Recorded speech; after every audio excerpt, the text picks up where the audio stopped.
The latest on that deadly charter bus crash in Arkansas. Police say a 28-year-old man from Monroe was behind the wheel when it crashed overnight, killing 6 people. Yeah, that bus heading to Texas when it veered off the interstate and collided with a concrete barrier. This was near Little Rock.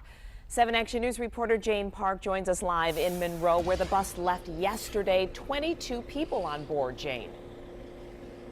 That's right. We're at the Chestnut Hills Apartments in Monroe, and neighbors here tell us a 28-year-old Roberto Vasquez lived here, as well as those passengers. They say they were migrant workers who were on their way to get their work visas renewed.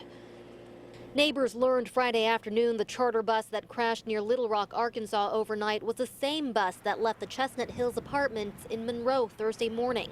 On board, they say, were more than a dozen migrant workers, many of whom work and live seasonally here. They don't know English. They just come here and work and, do their job. One woman telling Action News the workers boarded the bus around 8 a.m. Thursday, and they were on their way to Mexico by way of Laredo, Texas, to renew work visas.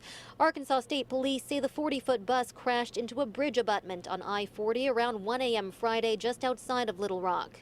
The bus continued along the barrier until it struck the North Hills overpass, and then after that is when the bus continued on a few hundred more feet before it stopped. 6 people were killed, several others injured. Arkansas State Police identified the driver as 28-year-old Roberto Vasquez, an employee of Vasquez Citrus and Hauling out of Lake Placid, Florida. Records show he lived at these apartments in Monroe with some family members, but no one came to the door Friday.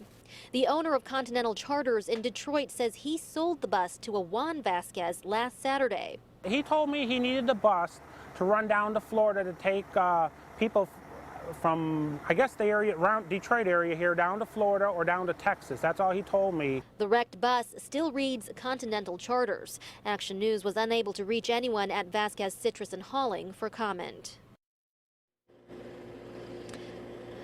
Now, Vasquez does have a Michigan State driver's license. Records show he was cited back in 2011 for operating while intoxicated, and state police don't believe that alcohol or drugs were a factor in this crash, but they say he will be tested according to Arkansas state law.